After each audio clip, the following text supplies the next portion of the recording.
હાલો મિત્રો, જય ગુરુદેવ, વંદે માતરમ. તમે ભણી રહ્યા છો 11 કોમર્સ એકાઉન્ટ પાર્ટ 1 અને પાર્ટ 2 છે. પાર્ટ 1 નું આજે આપણે છેલ્લું ચેપ્ટર ચાલુ કરી રહ્યા છીએ, બેંક સિલક મેળ, BRS, bank reconciliation statement, BRS. આ એનો નમૂનો છે. અંદર કેવી એન્ટ્રી હોય, કેવા પ્રકારની એન્ટ્રી હોય, ક્યાંથી સ્ટાર્ટ થાય, ક્યાં પૂરો થાય, એની આપણે આજે ચર્ચા કરીશું. બેંક સિલક મેળ એટલે શું? સૌપ્રથમ આપણને ક્વેશ્ચન થાય તો બેંક સિલક મેળ એટલે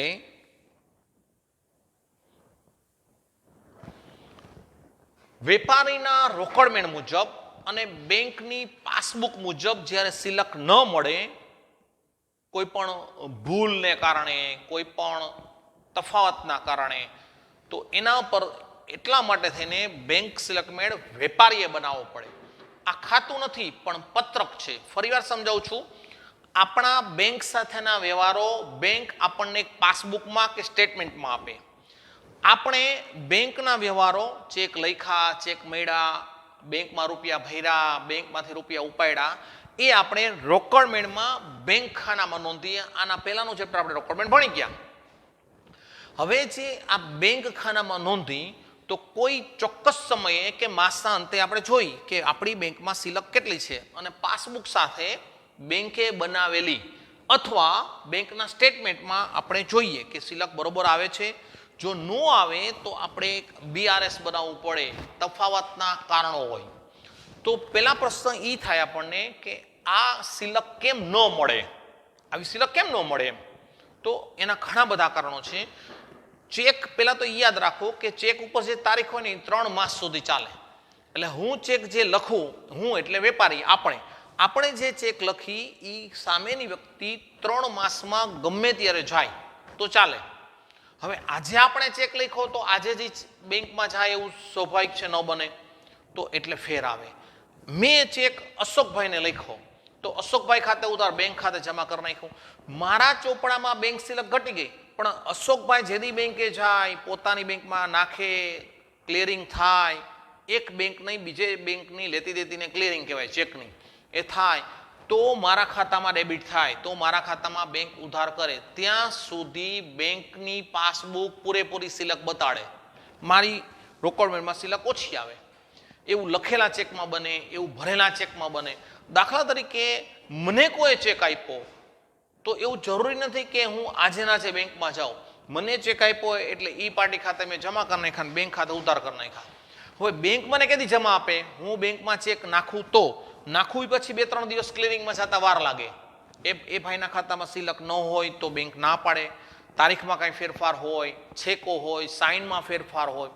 તો આવા તફાવતના કારણો ઘણા બધા છે કે વેપારીના રોકડ મેળ મુજબ અને બેંકની પાસબુક મુજબ સિલકમાં ફેર આવે. આવા ટેક્સ્ટબુકમાં 29 કારણો છે. તે તમારે 29 કારણો લખવાના છે અને સમજવાના છે. એકવાર રફબુકમાં અને એકવાર ફેરબુકમાં. ટેક્સ્ટબુકમાંથી 29 કારણો તફાવતના છે, જે આપણે નેક્સ્ટ લેક્ચરમાં થોડા સમજીશું. હવે બેંક સિલક મેળ બનાવવા માટેના નિયમો. તો બેંક સિલક મેળની શરૂઆત કેવી થાય? તો કોઈ પણ વ્યક્તિનો ખાલી જગ્યા માસનો, જાન્યુઆરી, ફેબ્રુઆરી, માર્ચ, ગમે તે માસનો બેંક સિલક મેળ વ્યક્તિનો, અશોકભાઈનો, રમેશભાઈનો, જગદીશભાઈનો, જીનાલીનો, દેસાઈનો, ગમે તેનો બને તો એ માસનો બેંક સિલક મેળ, એવું હેડિંગ બાંધવાનું. આ પત્રક છે, ખાતું નથી. ક્રમ, વ્યવહારના ક્રમ આવશે. ફૂદડીથી સ્ટાર્ટ થાય એટલે કે તમારે દાખલાની શરૂઆત કોઈ પણ એક બાકીથી કરવી પડશે. કાં પાસબુક મુજબની બાકીથી, કાં રોકડ મેળની. તમને બેમાંથી એક અથવા બંને આપેલી હશે દાખલાની રકમમાં. શાંતિથી સમજાવું છું. દાખલાની રકમમાં જે માસનો બેંક સિલક મેળ બનાવવાનો હશે તેની કોઈ પણ એક બાકી આપેલી હશે. બાકી એટલે બેલેન્સ, કાં પાસબુકની કાં રોકડ મેળની. જો તમે પાસબુકની બાકી મુજબ દાખલાની શરૂઆત કરો તો છેલ્લે જે તમારે જવાબ આવશે, તફાવત આવશે, બાકી આવશે ને જવાબ કહેવાય, એ તમારે રોકડ મેળ મુજબ ગણાશે. જો તમે રોકડ મેળથી શરૂઆત કરો તો છેલ્લે જે જવાબ આવશે એ તમારે પાસબુક મુજબ ગણાશે. કોઈ દિવસ ઉપર રોકડમેન્ટ ને નીચે જવાબ રોકડમેન્ટ એવું બનવું જોઈએ નહીં. બે કોન્ટ્રા રહેવી જોઈએ. અહીંયા ઉપર રોકડમેન્ટ તો નીચે પાસબુક, ઉપર પાસબુક તો નીચે રોકડમેન્ટ. તમને બેમાંથી એક બાકી તો અવશ્ય આપેલી જ હશે. બીજો ખાસ નિયમ, જે માસનો બેંક સ્ટેટમેન્ટ બનાવો તેની આખર બાકીથી શરૂઆત કરવાની. દાખલા તરીકે જૂન માસનો બેંક સ્ટેટમેન્ટ બનાવવાનો થાય તો 30 જૂનની બાકી લેવાની. એપ્રિલ માસનો બેંક સ્ટેટમેન્ટ બનાવવાનો થાય તો 30 એપ્રિલની બાકી હોય એનાથી સ્ટાર્ટ થાય. એટલે કે આખર બાકીથી શરૂઆત થાય બેંક સ્ટેટમેન્ટ બનાવવાની. તો વચ્ચે અમારે શું લખવાનું સાહેબ? તમને દાખલાની રકમમાં તફાવતના કારણો આપેલા છે કે ભરેલા છે બેંકમાં રજૂ નથી થયા, લખેલા છે બેંકમાં રજૂ નથી થયા, લખેલા છે રોકડમેન્ટમાં નોંધાણા નથી, ભરેલા છે રોકડમેન્ટમાં નોંધાયેલા નથી, ભરેલા છે રોકડમેન્ટમાં ખોટી રકમથી નોંધાયેલા છે, ખોટી બાજુ નોંધાયેલા છે, લખેલા ચેક છે રોકડમેન્ટમાં ખોટી બાજુ નોંધાયેલા છે, ખોટી રકમથી નોંધાયેલા છે. આવા ઘણા બધા ભૂલ થવાના કારણો હોય જે તમને દાખલાની રકમમાં આપેલા જ હશે. લખેલા ચેક આપણે ઉધાર કરવાના હોય, બેંક ઉધાર કરે, આપણે જમા કરવાના હોય. લખેલા ચેક બેંક સ્ટેટમેન્ટમાં જે ન થયું હોય તે કરવાનું. ભરેલા ચેક આપણે બેંકમાં ભરી તો બેંક જમા કરે, આપણે ઉધાર કરવાના હોય બેંક ખાતે. બેંક સ્ટેટમેન્ટમાં શું કરવાનું? જે ન થયું હોય તે. બે ન થયું હોય તો નહીં કરવાનું, બે કર્યું હોય તોય નહીં કરવાનું, પણ બેમાંથી એકની ભૂલ હોય તો સુધારવાની. બેમાંથી એકની ભૂલ હોય તો સુધારવાની. 2 વાર લેક્ચર બરોબર સાંભળજો, ન સમજાય તો પૂછજો. ક્યારેક કોઈ વ્યક્તિ બારોબાર આપણા ખાતામાં રકમ ભરે તો આપણને ખબર ન હોય તો આપણે ઉધાર કરવાના, કારણ કે બેંકે જમા કર્યા હોય. બેંકે જમા કર્યું હોય તો આપણે ઉધાર કરવાનું, બેંકે ઉધાર કર્યું હોય તો આપણે જમા કરવાનું. બેંકથી ઉલટું કરવાનું. જે ન થયું હોય તે બેંક સ્ટેટમેન્ટ કરવાનું. ઉધાર ન થયું તો ઉધાર કરવાનું, જમા ન થયું તો જમા કરવાનું. ક્યારેક બેંક આપણા ખાતે ચાર્જીસ નોંધાય, બેંક ચાર્જીસ, બેંક કમિશન, ઓવરડ્રાફ્ટનું વ્યાજ, તો એ વગેરે રકમ બધી બેંક ઉધાર કરે તો આપણે શું કરવાની? જમા. કારણ કે આપણને ખબર ન હોય એટલે આપણે રોકડમેન્ટમાં નોંધ્યું ન હોય તો બેંક સ્ટેટમેન્ટ બનાવતી વખતે જમા કરી નાખવાનું. બરોબર? એક જાતની ભૂલ સુધારણા નોંધ જ છે બેંક સ્ટેટમેન્ટ. પણ ફક્ત બે જ વ્યક્તિ, રોકડમેન્ટની બેંક અને પાસબુક મુજબ, આ બે મુજબના જે તફાવતના કારણો છે એ જ તમારે નોંધવાના છે. મિત્રો થોડાક નિયમ છે. એક નિયમ, પાસબુક મુજબ જમા બાકીને શું કહેશો? બેંક સિલક. આપણા પાસબુકમાં જમા બોલે છે તો એને શું કહેવાનું? બેંક સિલક. એ તમને અહીંયા ઉપર ને નીચે જવાબમાં કામ આવશે. દાખલા તરીકે મેં કીધું પાસબુક મુજબ જમા બાકી, તો તમારે જમાખાના મૂકવાના, પણ એને કહેવાય શું? બેંક સિલક. કાં બેંક સિલકથી શરૂઆત થશે, કાં બેંક ઓવરડ્રાફ્ટથી શરૂઆત થશે, જે તમને દાખલાની રકમમાં આપેલું હશે. એવું જરૂરી નથી કે પ્રશ્ન બેંક સિલકથી શરૂઆત થાય તો જવાબ બેંક સિલક જ આવે. બેંક ઓવરડ્રાફ્ટ પણ આવી શકે, બેંક સિલક પણ આવી શકે, એવું નક્કી નથી. એવું જરૂરી નથી કે પહેલા ઉધાર બાકી સ્ટાર્ટ કરીએ એટલે નીચે જમા બાકી જ આવે. એ ઉધારે આવે ને જમા આવે. જ્યાં તફાવત આવે તમારો જવાબ બે જગ્યાએ ના આવે, બેમાંથી એક આવે. એમ અહીંયા પણ બે જગ્યાએ નો આવે, બેમાંથી એક જ જગ્યાએ મૂકવાની હોય. જે બાજુનો વધુ ટોટલ થાય કરી નાખવાનો. ઉધાર બાજુનો ટોટલ વધુ આવે તો ઉધાર બાજુનો ટોટલ કરવાનો, જમા બાજુનો ટોટલ જે વધુ ટોટલ આવે તે તમારે બંને બાજુ મૂકવાનો અને તફાવતની રકમ શોધવાની.